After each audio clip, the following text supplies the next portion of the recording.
नमस्कार। आज रत्नागिरीमध्ये भारतीय जनता पक्षाची ही सभा किंवा मेळावा संपन्न होत आहे। या मेळाव्याला उपस्थित असलेले आणि आता तुमच्या समोर ज्यांनी आपले विचार ठेवले ते सन्माननीय निलेशजी राणे, सन्माननीय बाळ माने, सन्माननीय राजेश सावंत जिल्हाध्यक्ष, सुजाता साळवी जिल्हाध्यक्षा, श्रीयुत बाबासाहेब परोळेकर, श्रीयुत अशोक मयेकर, श्री राजन फाळके, श्रीयुत विवेक सुर्वे, श्री दादा दळी, उपस्थित असलेले सर्व भारतीय जनता पक्षाचे पदाधिकारी, लोकप्रतिनिधी आणि मान्यवर पत्रकार मित्र, उपस्थित बंधूंनो, भगिनींनो आणि मित्र, लोकसभेची निवडणूक आपल्या विभागात 7 मेला होणार आहे। आपला उमेदवार भाजपचा घोषित व्हायचा आहे। मी यापूर्वी म्हणालो आहे की हा मतदारसंघ भारतीय जनता पक्षालाच मिळाला पाहिजे आणि या मतदारसंघातून निवडून जाण्याची क्षमता भारतीय जनता पक्षाची आहे आणि त्या दृष्टीने आपला उमेदवार भाजपा निवडून यावा म्हणून आम्ही तालुक्याच्या बैठका सुरू केल्या आहेत। अगदी सावंतवाडी पासून ते सिंधुदुर्ग, रत्नागिरी दोन्ही जिल्ह्यामध्ये या बैठका सभा होत आहेत। आज मला आनंद वाटतो, समाधान आहे की रत्नागिरीची भरगच्च सभा पाहिल्यानंतर मला खरोखर आनंद वाटला आणि मी नुकताच म्हणालो की या मतदारसंघातून भारतीय जनता पक्षाचा निवडून उमेदवार येणार, याला कारण तुम्ही सर्वजण कारणीभूत आहात, तुमच्यामुळे निवडून येणार आहे। मी आमच्या सर्व सहकाऱ्यांची भाषणं मी ऐकली, आत्मविश्वास आहे त्यांचा, आत्मविश्वास, आणि मग आत्मविश्वास असल्यानंतर विजय नक्कीच मिळणार। देशात आपली सत्ता आहे, राज्यात आपली सत्ता आहे, आपल्या देशाचे पंतप्रधान माननीय नरेंद्र मोदी यांचे 10वं वर्ष आहे पंतप्रधान म्हणून, आणि गेल्या 10 वर्षात त्यांनी जे काम केलं आहे ते काम पाहता जगात एक कर्तृत्ववान व्यक्ती म्हणून त्यांचं कौतुक अमेरिकेच्या राष्ट्राध्यक्षांनी केलं, इटलीच्या केलं, अनेक देशाच्या ज्या देशात जातील तिथले अध्यक्ष त्यांचं कौतुक करतात। त्यांनी ज्या प्रकारे भारताला जागतिक अर्थव्यवस्थेमध्ये स्थान मिळवून दिलं, 2014 साली ते सत्तेवर आले, त्या जगाच्या अर्थव्यवस्थेमध्ये भारत 11 नंबरवर होता, 11 नंबर, आणि आज भारत 9 वर्ष झाल्यानंतर भारत आज 5व्या क्रमांकावर आहे जागतिक अर्थव्यवस्थेच्या। ही सोपी गोष्ट नाही, पण मोदी साहेब 5व्या क्रमांकावर भारताला आणलं म्हणून थांबले नाहीत, ते पुढे जाऊन असं म्हणाले की आने वाले 2030 साल में भारत 3रे क्रमांक पर होगा, 3रे क्रमांक, म्हणजे अमेरिका, चायना आणि भारत जगाच्या अर्थव्यवस्थेत। बांधवांनो विचार करा, अर्थव्यवस्थेचा आतापर्यंत राहुल गांधींना विचारा कधी आले तर भारत महासत्ता बनेल, आत्मनिर्भर बनेल, विकसित देश बनेल म्हणून कधी काँग्रेसने सांगितलं होतं का? पण मोदी साहेब सांगतात 2030 साली भारत आमचा विकसित देश बनेल आणि 2047 साली भारत एक महासत्ता विकसित देश म्हणून जगाच्या पाठीवर झालेला असेल. हे कोणाचं कर्तृत्व? भारतीय जनता पक्षाच्या एका नेत्याचं. माझ्याकडे काँग्रेसचा जाहीरनामा आहे, हो, मुद्दाम घेऊन आलो. हे बघा, जाहीरनामा, आम्ही हे करू ते करू, 1 लाख रुपये प्रत्येक कुटुंबाच्या नावावर बँकेत जमा करू.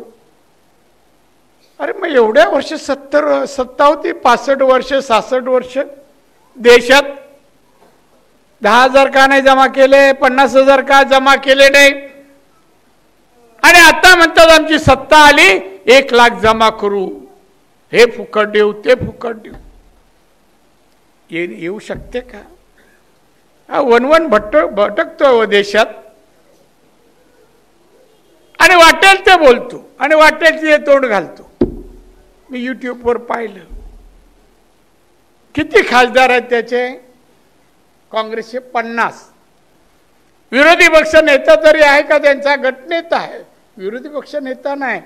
लोकसभेत 543 पैकी विरोधी पक्ष नेता व्हायला 54 लागतात, 54 नाहीये. तो माणूस आमची सत्ता आली तर 2 वर्षानंतर किंवा आता सत्ता आली तर आम्ही 1 लाख रुपये देऊ, आम्ही अमुक करू तमुक करू. 45 पानाचा हा जाहीरनामा आहे. थापा मारताय. आज मोदींसमोर कोण टिकत नाहीत, आमच्या अमित शहा समोर कोण टिकत नाही.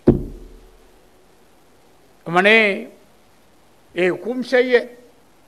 कशाचा आधार आहे? मी राज्यसभेत बसतो, मंत्री असल्यामुळे पुढे बसतो. मग मागे काँग्रेसचे खासदार बसतात. एक खासदारावर आत्ताच महिन्यापूर्वी रेड झाली ईडीची. किती पैसे मिळाले हो? या संपूर्ण रत्नागिरीतल्या लोकांचे जरी घरातले आणि बँकेतले पैसे एकत्र केले ना तरी तेवढे निघणार नाहीत. 350 कोटी बेकायदेशीर घरात पैसे मिळाले. सरकारने मशीन आणल्या मोजायला, दोन्ही मशीन पैसे मोजता मोजता बंद झाले. सांगा मला, तोंड आहे या राहुल गांधीना, काँग्रेसच्या पुढाऱ्यांना नाही तो. आणि त्यांच्याबरोबर कोण? शिवसेना. 10 वर्ष खासदार आहे संजय राऊत. काय स्तुती करतो? काय केलं सांगा मला. आज रत्नागिरी तालुक्यात शहरात आहे मी. किती कारखाने आणलेस बाबा, किती मुलांना मुलींना नोकऱ्या दिल्यास, उद्योगधंद्यामध्ये काय प्रगती केली, इथल्या लोकांचा पर कॅपिटा इन्कम दरडोई उत्पन्न वाढलं. सांग ना मला. शैक्षणिक, सामाजिक, आरोग्य, औद्योगिक, ॲग्रिकल्चर बाय प्रोडक्ट, कुठे काय काम केलं एक तरी? खासदार म्हणायला कोण ओळखतं का हो? दिवसा तर ओळखणार नाहीच आणि रात्री आला तर नाहीच नाही. आज कुठल्या तोंडाने लोकांसमोर जात आहेत? उद्धव ठाकरे रामलीला मैदानावर गेले. सर्व पक्षांची सभा, सर्व पक्षांची, आणि यांना बोलवलं. यांना वाटलं वा आपण आता दिल्लीला रामलीला मैदानावर भाषण करणार. आणि काय भाषण? म्हणे मोदी अब की बार तडीपार. काय केलं मोदीने? रामलीला मंदिर बांधलं म्हणून तडीपार. गोर गरिबांना या देशातील कोरोना काळात अन्न मिळत नव्हतं, त्या 80 कोटी लोकांना 2 टायमाचं अन्न दिलं म्हणून तडीपार. घरात आजारी कोण पडला तर गरिबाच्या घरी पैसा नसतो उपचाराला म्हणून त्या कुटुंबाला 5 लाखापर्यंत आयुष्यमान योजनेअंतर्गत मदत म्हणून तडीपार. 54 योजना, 54 याची पण यादी आहे. पत्रकारांना विचारलं, सांगावं किती योजना? 54. आतापर्यंतच्या कुठल्या पंतप्रधान एवढ्या योजना दिल्या? गोरगरिबांसाठी, एससी एसटीच्या लोकांसाठी. आम्ही जाती धर्माचं राजकारण करत नाही. योजना सर्वांना आहे, सर्वांसाठी आहे, सर्वांसाठी. 80 कोटी लोकांना धान्य देताना आम्ही ह्याला दिलं त्याला नाही दिलं असं नाही केलं. मग उद्धव ठाकरे काय म्हणतात, तडीपार करणार म्हणजे हुकुमशाही आहेत. तिला ईडीची चौकशी भ्रष्टाचार लोकांची झाली. केजरीवालने भ्रष्टाचार केला आणि म्हणून आतमध्ये आहे आणि म्हणून हुकुमशाह झाले. हा माणूस तडीपारची भाषा. खरं म्हणजे कोरोनाच्या काळात मोदीने लोकांना अन्न धान्य दिलं 80 कोटी लोकांना. आणि हे मुख्यमंत्री होते उद्धव ठाकरे. 2.5 वर्षात 2 दिवस मंत्रालयात फक्त, बाकी मातोश्रीतच. 2 दिवस 2 वर्षात काही केलं नाही, काही जमत नाही. आणि म्हणतात मोदींवर टीका करायचं धाडस. या 2 वर्षात कोरोना काळात या महाराष्ट्रातना देशात लोक कोरोनामुळे मृत्युमुखी पावत होती. महाराष्ट्रात धारावीत जास्त.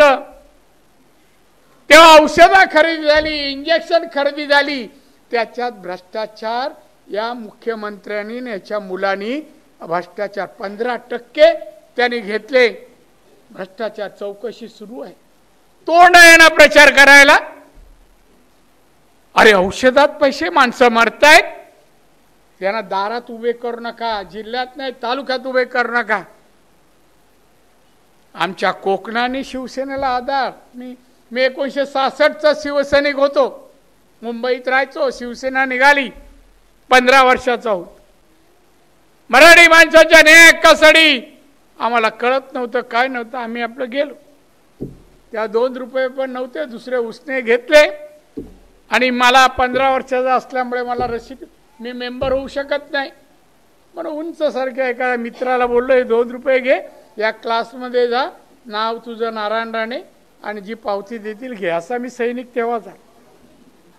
कोकणातल्या सगळं माझ्या सहकार्यानी, मराठी मुलांनी, शिवसेना आपलं कल्याण करू शकेल, रोज रोटीचा प्रश्न सोडवेल, नोकऱ्या आपल्याला मिळतील, मान सन्मान आपल्याला मिळेल अशी परिस्थिती निर्माण करेल. केली. मुंबईत आता मराठी माणूस राहिला ना तडीपार. पुढे कल्याण, डोंबिवली, बदलापूर. उद्धव ठाकरे, अरे तू श्रीमंत झाला, एका बंगल्याचा दुसरा बंगला बांधला. आजही सैनिकांची अवस्था स्थिती काय आहे? या कोकणात 2.5 वर्ष मुख्यमंत्री. काय दिलं रत्नागिरीत, काय दिलं सिंधुदुर्गात? एक तरी ब्रिज, एक तरी रस्ता, एक तरी हॉस्पिटल, एक तरी कॉलेज, एक तरी बालवाडी तुझ्या शिवसेनेवाल्यांनी सुरू केली काय एवढ्या वर्षात? नाही बांधव. हे आले ना शिवसेनेवाले, विचारा काय दिलं ते सांगा आणि मग मत मागा. आज मी सांगतो, मी सिंधुदुर्गात, मी जेव्हा 90ला आमदार झालो, पहिली निवडणूक मला मुंबईतून पाठवलं. बाळासाहेब ठाकरे सांगितलं, जा तुझी मागणी आहे, ते लोकांनी मागितलं, जा तिथे. खरं म्हणजे माझं गाव सोडलं तर बाकी मला कोण ओळखत नव्हतं. मी म्हटलं, साहेब नको पाठवू मला, मला कोण ओळखत, तुला जावं लागेल. लोकांनी मागितलं. मी BSTचं चेअरमन होतो. आलो. दरडोई उत्पन्न किती होतो? 35,000. आज किती आहे? 2,40,000. 2,00,000. आपला आहे 2,01,000 रत्नागिरी. खरे हा मुख्य जिल्हा आहे, याचं जास्त हवं आहे. तेव्हा एवढ्या वर्षांमध्ये यांचे खासदार, यांचे आमदार, यांची सत्ता, मराठी माणसाला प्रगती नाही. मी आज कालपासून फिरतोय रत्नागिरीमध्ये. काही भागात गेलो, रत्नागिरी शहरातही गेलो, काही हॉटेल पाहिली, काही व्यवसाय पाहिले. 5 वर्षापूर्वी होते ते आज नाहीत, बंद पडले. काही हॉटेल पाहिली 5 वर्षापूर्वी होती, चालत नाही म्हणून बंद पडली. काय अर्धवट इमारती. रत्नागिरी या महाराष्ट्रातील एक महत्वाचं शहर, महत्वाचं शहर. बरेच मोठी मोठी माणसं रत्नागिरी जन्माला आली, नावारूपाला आली. किती प्रगती व्हायला पाहिजे. गोव्याचं दरडोई उत्पन्न 4.5 लाख,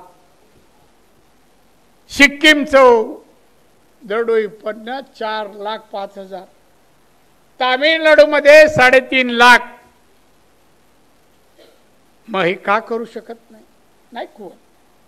आज मोदींनी 9 वर्षात देशाला आज 5व्या क्रमांकावर, उद्या ते 3ऱ्या क्रमांकावर नेऊन ठेवलं आणि ठेवत आहेत.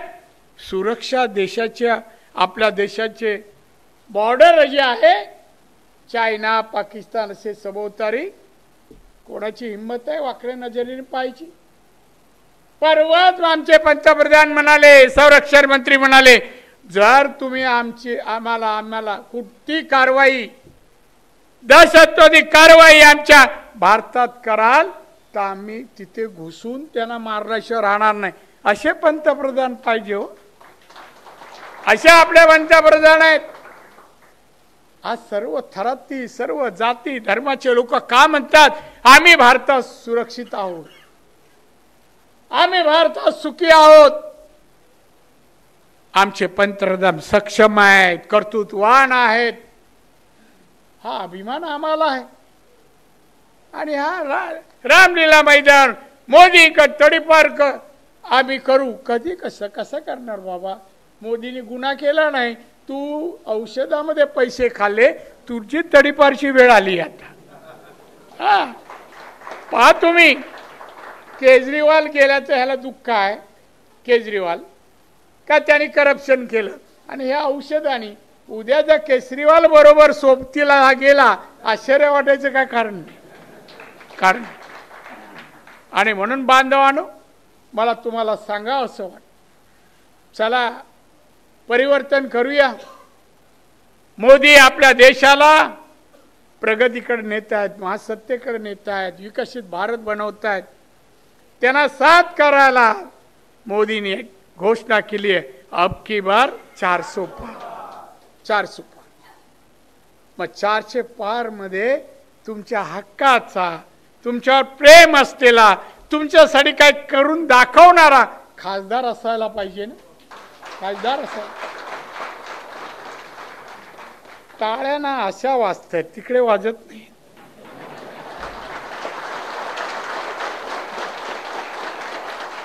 आता वाजल्या, धन्यवाद. अरे रत्नागिरीचा आवाज आहे, खणखणीत असला पाहिजे. आणि म्हणून निलेश सांगत होता, मी 2.5 वर्ष मंत्री, एकूण जवळपास 5-5.5 वर्ष खासदार म्हणून दिल्लीत काम केलं. नुसतं काम नाही केलं. गेल्या 2 वर्ष जे भारताचे वेगवेगळे विभाग आहेत, खाती आहेत, त्यामुळे 100% खर्च करणारा एमएसएमई हा विभाग आहे. एमएसएमई गेल्या वर्षी 99.99 आणि या वर्षी आता मार्च झाला 99.95. हे आज उद्योगधंदे अनेक प्रकारचे. सिंधुदुर्गात आता एका मुलीने MBA झालं, मुलीने एक फॅक्टरी चालू केली. तुमच्या इकडे पण अशा मुलं असतील, उद्योगधंद्याकडे वळायचं असेल, करायचं असेल, सुरुवात केली पाहिजे. येऊन भेटलं पाहिजे, प्रयत्न करायला पाहिजे. आम्ही काही नाही, जागा असली का आम्ही सर्व लोन, मशिनरी, सगळ्या गोष्टी सरकार, केंद्र सरकार देत. काय केलं त्या मुलीने MBA झालेल्या? सांगवे गावामध्ये गवती चहापासून, गवती चहा आपण चाट टाकतो ना, सर्दी झाली काय, त्या गवती चहापासून ऑइल बनवणारी फॅक्टरी टाकली. ऑइल आपण ऐकली नसेल. गवती चहापासून मी आसाममध्ये गेलो होतो. 200 कारखाने कसले आहेत? परफ्यूम मारायचे. परफ्यूम 200 कारखाने महिलांचे. मग गवती चहापासून परफ्यूम बनतो. गवती शेवून ऑइल. हे ऑइल कसं किलो आहे हो? परदेशात औषधं बनवायला मागणी आहे. फार्मास्युटिकल कंपन्यांमध्ये औषधं बनवण्यासाठी 7,000 रुपये किलो. 7,000 रुपये. अशा अनेक गोष्टी सुरू झाल्यात. माहिती करा. तुम्ही ऑफिसमध्ये यायला पाहिजे. शिकलेल्या मुलाने यावं. आम्हाला व्यवसाय करायचा आहे. एक उदाहरण सांगतो मी तुम्हाला. एक दिवशी मी दिल्लीच्या माझ्या कार्यालयात बसलो होतो. एक मुलगा आला. एक पिशवी त्याच्या हातात होती. त्यात दिसत होतं गवत काहीतरी आहे. मी बोललो, बाबा का आलास तू? तो, साहेब मी सोलापूरचा आहे. मी BSc आहे. 3 वर्ष नोकरी केला पण मला जमलं नाही. तेवढ्या पगाराने माझं कुटुंब चालत नाही. मी BSc असल्यामुळे मी बऱ्याच ठिकाणी अनेक गोष्टीचा अभ्यास केला. आमच्याकडे जंगलात गेलो. काही गवत मी घेऊन त्यास काय बनवता येईल पाहिलं. गुगलवर गेलो आणि मी पाहिलं की आपल्या इकडच्या आपल्या जंगलामध्ये अशा प्रकारचं गवत आहे आणि त्याच्यापासून ऑइल बनवता येईल. माझी इच्छा आहे. गवत दाखवलं त्यांनी. माझ्या टेबलावर ठेवलं. हे गवत आहे. ते नाव सांगितलं. मला काय लक्षात नाही दिलं. नेहमीची जशी ओळख असणारी झाडं नव्हती. गवत होतं. याच्यापासून बनवायचं ऑइल. मला कंपनी टाकायची आहे. मला कर्ज पाहिजे. कर्ज. आणि मी त्याला कर्ज मिळवून दिलं. सोलापूरला त्याने फॅक्टरी टाकली. आज मुलं काही स्वतःहून येत आहेत.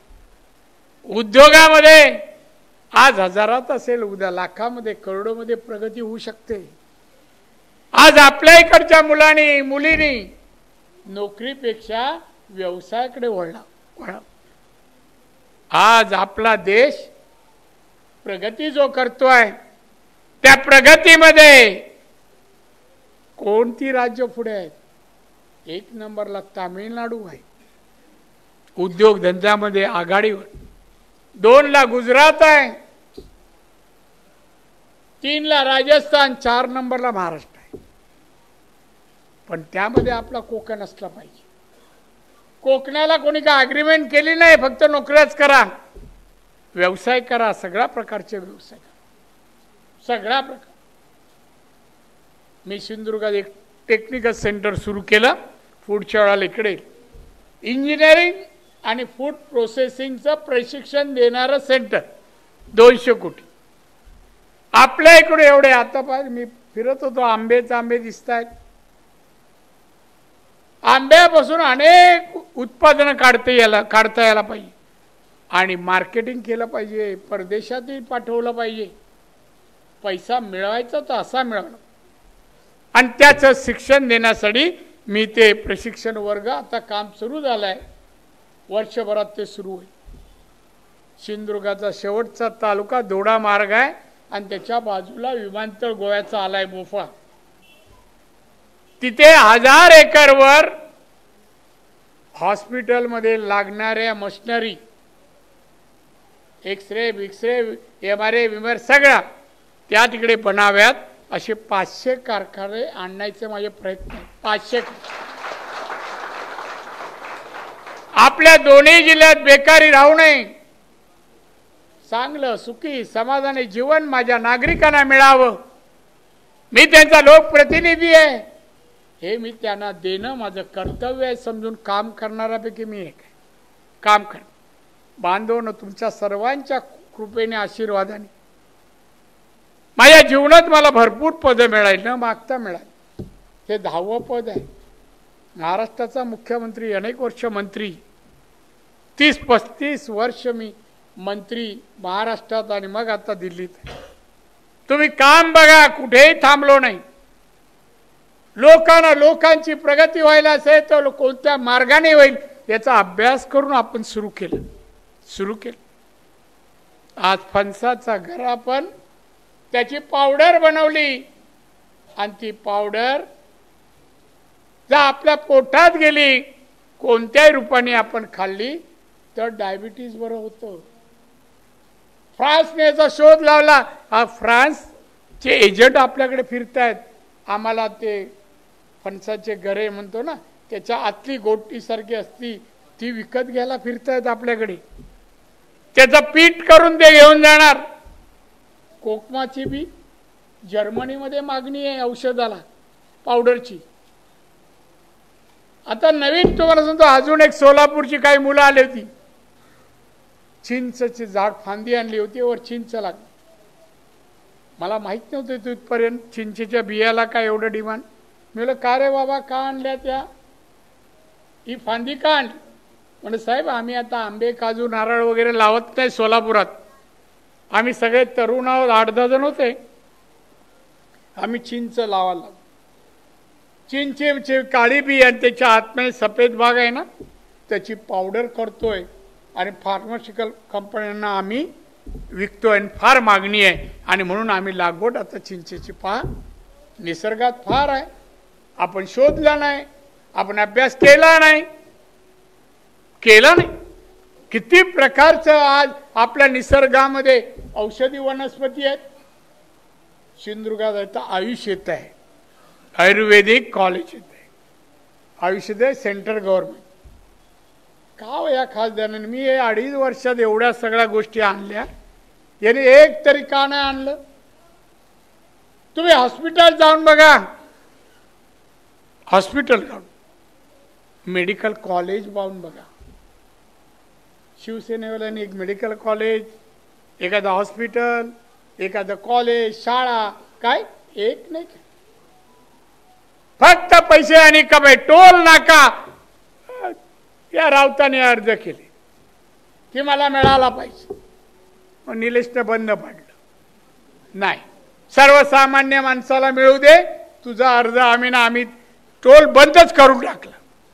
मी दिल्लीला होते आणि फोन केला, बाबा असं आहे, हा टोल सुरू नाही व्हायला पाहिजे. मग नितीन गडकरी माझे मित्र आहेत, ते पण मंत्री आहेत रोडचे. मी बोला नितीन, हे आता तिथे चालू आहे, टोल द्यायचं बंद कर, या माणसाला टोल मिळाला नाही पाहिजे. झालं बंद, लगेच बंद. काम करता यायला पाहिजे, लोकहितासाठी, लोक कल्याणासाठी केलं तर होतं. बांधवण ही निवडणूक अति महत्वाची आहे. कोणी काही बोलतो, काय ताकद आहे कोणाची? 303 आम्ही म्हणतोय, 370 बीजेपी, एनडीए धरून 400 पार. मी रत्नागिरी टाइम्सचे कोणतरी किशोर कोण त्याचं हेडलाईन पाहिलं, ती 400 पार काय 0.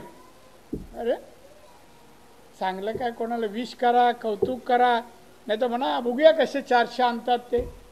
303 मोदीने आणले ना, तेव्हा वाटलं होतं का? 14 साली मोदी पंतप्रधान म्हणतील, वाटलं होतं का?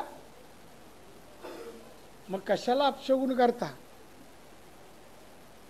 जे काय बातम्या असतील, जे काय लिखाण असेल, जे काय चॅनल दाखवायचं असेल, कोकणाची प्रगती होईल, कोकणातला माणूस श्रीमंत होईल, कोकणाची दरडोई सरासरी 3 लाख 4 लाख होईल. कोकणातली मुलं मुली शिकवण्याची ताकद आमच्या रत्नागिरी सिंधुदुर्गाच्या कोकणी माणसामध्ये येऊ दे. डॉक्टर होऊ दे, इंजिनियर होऊ दे, IAS होऊ दे, IPS होऊ दे. एखादा कलेक्टर म्हणून रत्नागिरीला जर रत्नागिरीचाच आला, किती बरं वाटेल हो. त्याला किती बारकाईने हा रत्नागिरी माहीत असेल. इथे लोक जगतात कशी, खातात कशी, शिकतात कशी, काय करतात, त्याच्यावर ज्ञान बाहेरच्याला माहीत असेल. मग का प्रयत्न होत नाही? उत्पन्न, पैसा हा महत्वाचा. पैशातूनच समाज घडतो चांगल्या मार्गाने, आणि ते घडवण्यासाठी चांगलं ते करावं. जो ज्या ज्या क्षेत्रात आहे त्यांनी इथल्या प्रगतीला हातभार लावावा. कोणी शाब्दिक लावावा, कोणी लिखाणाने लावावा, कोणी श्रमाने लावावा. पण आपला मुलूक हे रत्नागिरी नावात रत्न आहे हो, त्याचं रूपांतर माणसाच्या कर्तृत्वाने होऊ द्यावं. ही आमची रत्न असं लोकांनी बोलू दे. त्या रत्ना देशाला, देशाच्या विकसित देश बनवण्यासाठी या रत्नाने हातभार लावला तर मोदींना काय सगळ्याच देशवासियांना आनंद वाटेल. आणि म्हणून मी हेच सांगायला आलोय, उमेदवार कुठल्याही पुढे आज उद्या 2 दिवसात जाहीर होईल. एकजूट दाखवा, एकजूट. मला नुसता भाजपचा उमेदवार विजयी झाल्याचं ऐकायचं नाही. किमान 2-2.5 लाखांनी जिंकला. 2 परत या कोकणामध्ये आता 5 आहे तो खासदार उद्धव ठाकरेचे 5 आणि 16 आमदार. ते पण ही निवडणूक संपली का 10 जाणार आहेत. सारण आवडत चाललाय हो. आम्ही पसरत चाललोय, संकुचित होत चाललंय आणि आम्हाला तडीपार करायला निघाले. काय बोलतो, काय शिव्या घात, काय एक मुख्यमंत्री महाराष्ट्राचा राहिलेला माणूस वैचारिक काय हो, वैचारिकता काय. चांगलं मन बाळासाहेबांनी शिवसैनिक घडवला, आमच्यासारख्याला मुख्यमंत्री पदापर्यंत पोहोचवलं ते. पण आज त्या शिवसेनेतून जे सैनिक निघाले आणि त्यातला एक मुख्यमंत्री असेल, अरे त्याचं कौतुक करू नको, घाणेरड्या शब्दात त्याची बदनामी तर करू नको, करू नको. आणि म्हणून ही परिस्थिती आता बदलत असताना या देशात मोदी 1 नाही 2 नाही 3ऱ्यांदा निवडून येऊन हॅट्रिक पूर्ण करणार. आणि मग हॅट्रिकने जे टाळ्या देशात पडतील त्यामध्ये उद्धव आपोआपच तडीपार होणार. संपला. तर थोडं राहिलंय, थोडं राहील. तुम्ही त्या तयारीला लागा. आपला सगळ्यांची मत, सगळ्यांची. इथे उल्लेख केला निलेशने मुसलमान, मी कधी इथे फेरफार केला नाही. सगळ्या प्रकारच्या लोकांना, जेवढे हिंदू मुसलमान मस्जिद चर्च आणि तेवढं सगळ्यांना सारखीच वागणूक सारखीच मदत मी केलेली आहे. मी एक घटना म्हणून सांगतो. एक कणकवली ऑगस्ट महिना होता आणि एसटी स्टँड, त्या एसटी स्टँडच्या बाहेर इलेक्ट्रिक खांबा आहे मध्ये. ऑगस्ट महिन्यात पाऊस होता आणि एक वायर तुटली, खाली पडली आणि सगळी लाईट गेली याची एसटी स्टँड. अब्दुल नावाचा मुलगा होता, वय वर्ष 28. तो वर चढला, बिचारा शॉक लागला, खाली पडला, जागीच गेला, जागीच गेला. त्याचा भाऊ आमच्या कणकवली बाजारात भाजी विकायचा. त्याने 4 मुलांना घेऊन माझ्या दारात घरी आले. म्हणा दादा, ते तो मुलगा माझ्या गावात मुस्लिम वाडे तिथे राहायचा. म्हणे दादा अब्दुल गेला, 4 मुलं आणि त्याची पत्नी, मी तर भाजी विकतो, कसं काय मी पोचणार आणि यांना शिकवणार. मी काय बोललो. माझा कार्यालय प्रमुख होता, त्याला बोललो दर महिन्याला, तेव्हापासून आता ती सगळी मुलं एवढी एवढी होती ना, मोठा 14 वर्षाचा होता, आता सगळे 18च्या पुढे गेली, 20, 22, 25. दर महिन्याला 1,500 रुपये मी तेव्हापासून द्यायचो. मोठा मुलगा नोकरीला लागल्यावर मी बंद केला. पाहिलं नाही हा मुसलमान आहे. अजून एक घटना सांगतो. मी जातीवाद करणाऱ्यापैकी नाही आहे. मुंबई बॉम्बस्फोट झाला आमच्या ताज हॉटेलच्या इकडे, गेट ऑफ इंडियाचे. अनेक लोक जखमी झाले. जे हॉस्पिटलला लोकांना नेलं, जखमी आणि डेड बॉडी. मला जेव्हा कळलं, मी मंत्री होतो, मी गेलो चेजेला आणि त्या लोकांना पाहिलं जखमींना आणि परत लिफ्टकडे येत होतो. तेवढं एक मुलगा 13-14 वर्षाचा बोबलत होतो, देखो देखो मेरा हात निकाल डाला, देखो देखो हात निकाल डाला. लिफ्टच्या बाजूला होता, त्याच्यावर एक माणूस उभा होता. मी गेलो, बोला क्यों रे चिल्ला रहे, क्या हुआ? तो देखो अंकल मेरा हाथ निकाल डाला, मेरे ये चाचा है, मैं यूपी से पढ़ने के लिए यहाँ आया, चाचा के पास रहता हूँ, मेरे दर्द होने लगा, मैं चाचा को बोला मेरे को दवा, तो चाचा ने इस हॉस्पिटल में मेरे को छोड़ा. 1 हफ्ता मेरे को गोली देते गए और एक दिन यहाँ इंजेक्शन दिए. उसके बाद में मेरे हाथ को पस हो गया, पू झाला आणि माझा इथून 14 वर्षा मुलाचा इथून हात काढला. मला अच्छा, मी डीनला तिथे बोलवलं. मला पोलीस होते माझ्याबरोबर, त्यानं बोलला डीनला घेऊन या. बोला डीन, 14 वर्षाचा आहे, त्याचा हात काढलाय, कोण जबाबदार? डीन चांगले होते. मला राणेसाहेब, आय एम व्हेरी सॉरी, आमच्या लोकांची चुकी आहे. मला चुकी, मग त्या मुलाचा काय दोष आहे? उद्या घरात कोण नाही, तो युपीतून आलाय, घरी त्याच्या 3 भावंड आहेत. मी बोललो काय कराल? तर बोललं सांगा तुम्ही. मी बोललो जा तुमच्या ऑफिसमध्ये घेऊ आणि एक दाखला द्या की हा मुलगा 18 वर्ष झाल्यानंतर तुमच्या हॉस्पिटलमध्ये तर काही नोकरी द्या, पण नोकरी परमनंट द्या. आणि माझ्या खिशातलं मी कार्ड काढलं आणि खिशात जेवढे पैसे होते त्या मुलाला दिलं. तुझे जरूरत लगे जब मेरे पास आ जा, नौकरी नहीं 18 होने के बाद नौकरी इन लोग ने नहीं दिया तो मेरे पास आ जा. त्यानंतर काही दिवसांनी तो माझ्याजवळ आला. मुलगा हुशार होता, मुंबईत येऊन नुसता गप्प बसला नाही. तो अंकल मेरे को रहने के लिए जगह नहीं है, चाचा तो लंबा रहता है, क्या करूं मैं, और मेरे गांव में मेरे भाई बहन 3 जण हैं. मग त्याला मी ज्ञानेश्वरी मंत्र्याचं जे घर होतं माझं, त्या घरामध्ये त्याला ठेवलं. तो 18 होईपर्यंत, 18 वर्ष झाल्यानंतर गगराणी म्हणून IAS अधिकारी माझ्या ओळखीचे आहेत, ते हेतला आले. त्यांना बोललो या मुलाला तुम्ही नोकरी द्या, असं असं घडलंय. आणि त्याला लिपमॅनची नोकरी दिली. लिपमॅन तो ग्रॅज्युएट झाल्यानंतर परीक्षा देऊ, आता तो क्लेरिकलमध्ये आहे. एवढंच सोडा, काही दिवसात त्या ईदला येतो माझ्याकडे, मी 5,000 रुपये देतो त्याला, आवडीने देतो, का मागत नाही, माझी खाली मान करून असतो. आता मध्ये आला 1 महिन्यापूर्वी, असाच खाली बोललो क्या हो गया तेरा, अभी तो ठीक आहे ना. तो महत्वाकांक्षी पोरगा आहे बघा, ग्रॅज्युएट तर झालाच. मला म्हणतो अंकल मैं म्हाडा का घर के लिए अप्लाई किया था और मेरे लॉटरी में मेरा नाम आ लगा.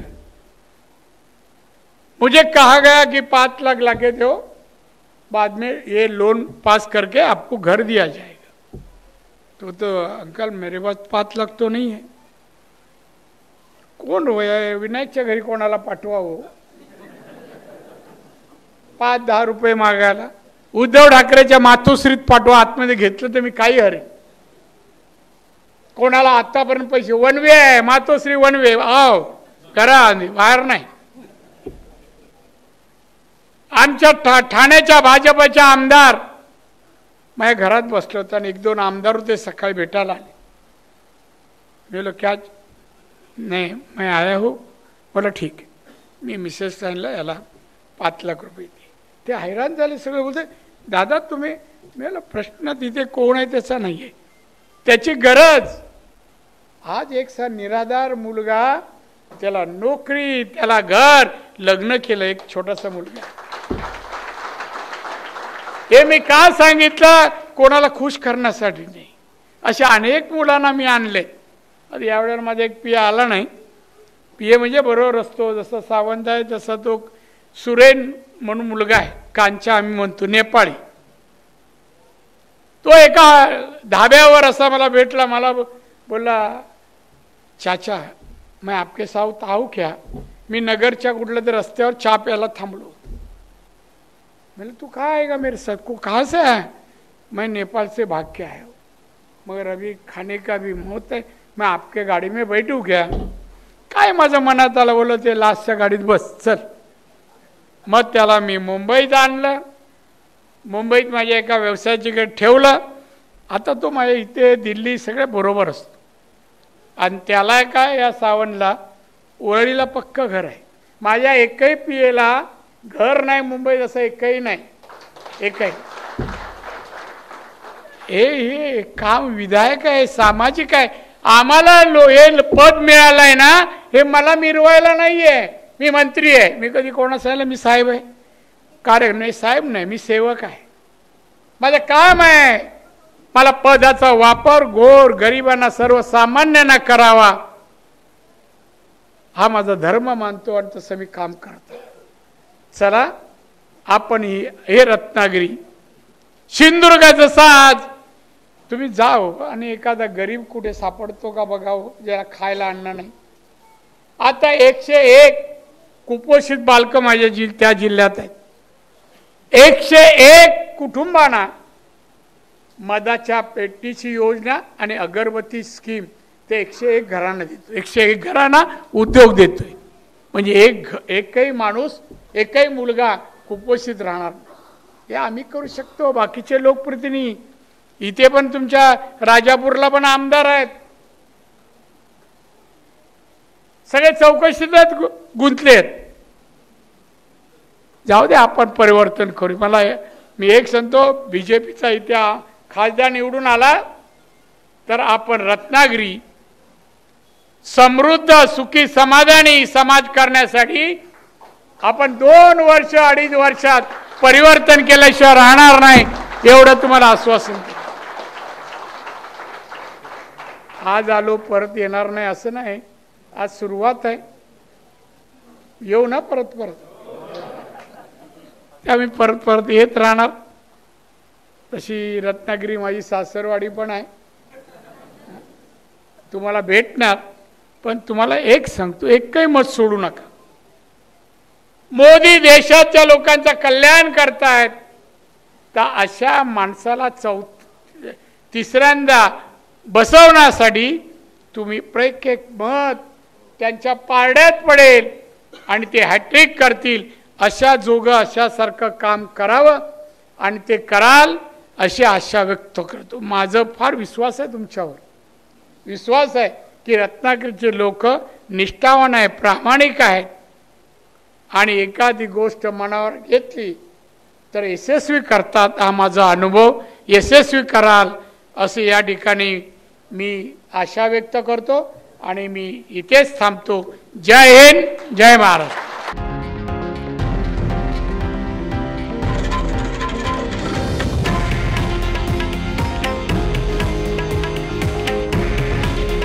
हे आहे देशातील नंबर 1 न्यूज नेटवर्क आणि आपण पाहत आहात TV9 मराठी. काळजी तुमची, हित महाराष्ट्राचं.